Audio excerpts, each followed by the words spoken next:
Bonjour Josiane, Bonjour Denis. on se retrouve aujourd'hui pour parler du thème de l'atelier prochain, qui sont les dépendances et quelles sont nos motivations liées à nos dépendances. C'est ça. C'est tout à fait ça. Mais le mot dépendance est vaste. Très souvent on se croit indépendant. Mais ça, j'en crois rien du tout. La plupart du temps, la personne se dit je suis adulte, je suis grand et donc je suis indépendant. Mais si on prend simplement le temps de regarder, de s'observer, nous sommes dépendants de nos peurs. Qu'est-ce qui nous motive derrière? Quelle est la motivation de ces dépendances? Ça veut dire que je vais avoir peur d'être abandonné, rejeté, humilié. Ça, les thèmes que je propose sont proposés effectivement par Louise Hay. Louise Hay qui a formé une école et qui a monté des centres de formation. Donc, abandon, rejet, humiliation, trahison, injustice a été repris par Lise Bourbeau. Mais à l'origine, c'est Louise Hay. Louise Hay qui elle-même s'est soignée d'un cancer et qui n'a pas été opérée. Donc, effectivement, elle a pu voir les dépendances dans lesquelles elle était, les dépendances à la colère, des choses qu'elle n'avait pas pu régler en temps et heure. Donc la maladie est toujours là pour nous avertir de la problématique qui nous habite. Donc en termes de dépendance, je vais prendre un exemple. Je repense à ce garçon dont la mère était institutrice et le père était agriculteur. La mère n'avait de cesse à valoriser certes son fils, mais à dévaloriser son père.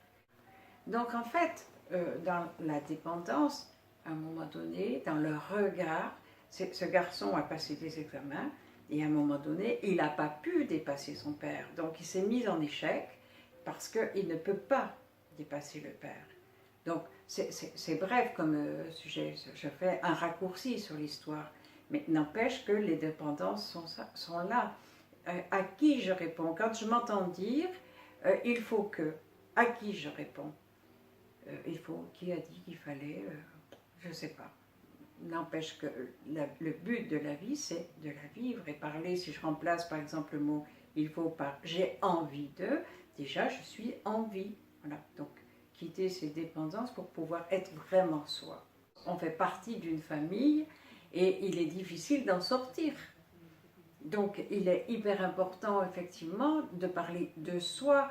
Combien de fois vais-je entendre en atelier ou en consultation ou même au niveau d'un quotidien comment les gens vous disent on a fait, nous, mais qui est nous, qui est on?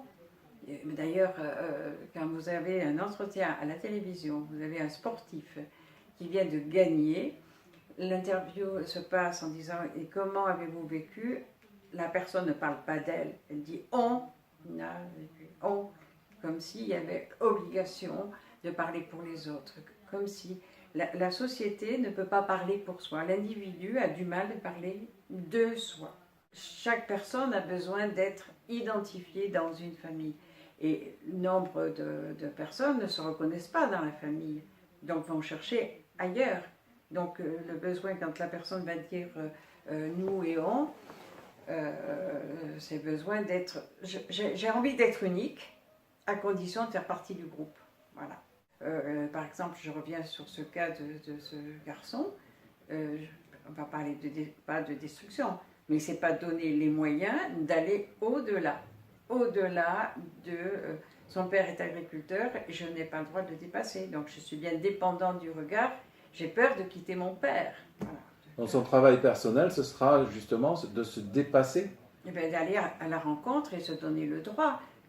De se donner le droit. De se donner le droit d'avoir une vie qui lui est propre.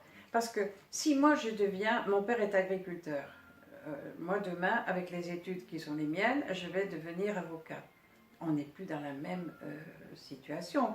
On ne fréquente plus les mêmes gens. On n'a pas les mêmes moyens. Non pas que les agriculteurs ne soient pas des gens super et qui ne gagnent pas d'argent et tout ça, mais obligatoirement il y a un statut social. Et dans ce statut social, c'est aussi un moyen de reconnaissance. Aujourd'hui, on est à l'aube de la connaissance, vais-je dire. D'ailleurs, vous regardez les livres qui sont proposés, c'est la connaissance de soi, on va parler de la foi. Enfin, aujourd'hui, on découvre l'humain, on découvre qu'il y a cette autre chose. Voilà, cette autre chose. Or, il n'était même pas pensable, quand vous aviez 15-20 ans, de ne pas faire le même métier que votre père. Pas pensable. Et si demain je m'oppose et que je ne fais pas le même métier que mon père, c'est pas parce que je m'oppose que j'ai trouvé la liberté. Je suis en opposition. Que j'adhère ou que je m'oppose, c'est la même chose.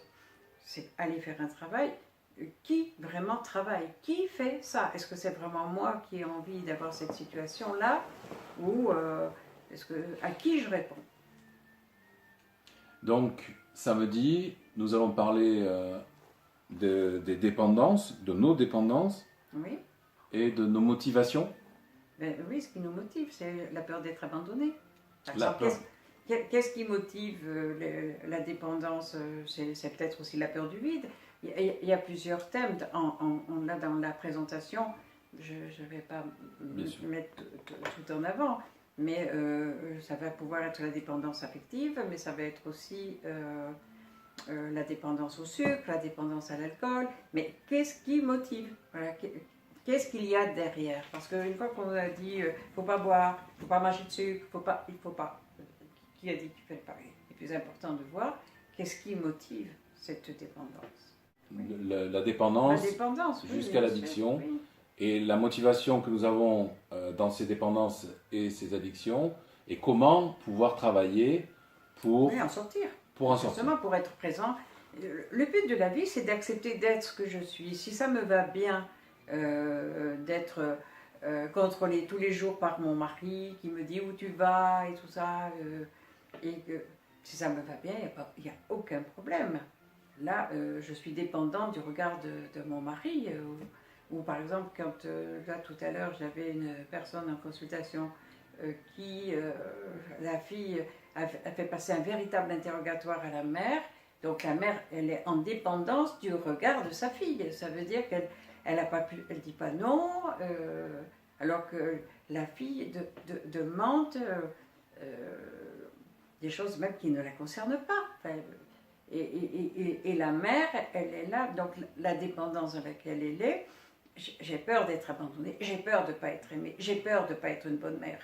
Donc je vais répondre à des questions auxquelles donc il faut que je réponde à des questions. Il faut que, oui, c'est ça. Oui. Elle se sent prise au piège et elle se croit obligée de répondre parce que la motivation, c'est je suis une bonne mère. Et au-delà des ateliers, dans vos consultations, vous allez justement réfléchir avec les personnes qui se trouvent dans ces... J'aide la personne à réfléchir. Je donne des pistes. Ça permet à la personne d'aller réfléchir sur ce qui fait qu'elle a ce type d'attitude, bien sûr. Mais la réfléchir, pour rester dans le côté intellectuel, pour moi, ça ne sert à rien. C'est effectivement retrouver l'émotion première et la première situation qui a fait qu'à un moment donné, je me suis construite avec ça. Et je vous propose de me retrouver sur le site l'Institut La Route du Soi. Pensez à vous abonner et surtout, cliquez sur notification afin d'être averti sur les prochains thèmes que je vais aborder. Sur ce, je vous souhaite une belle semaine et puis je vous dis à très bientôt et encore merci.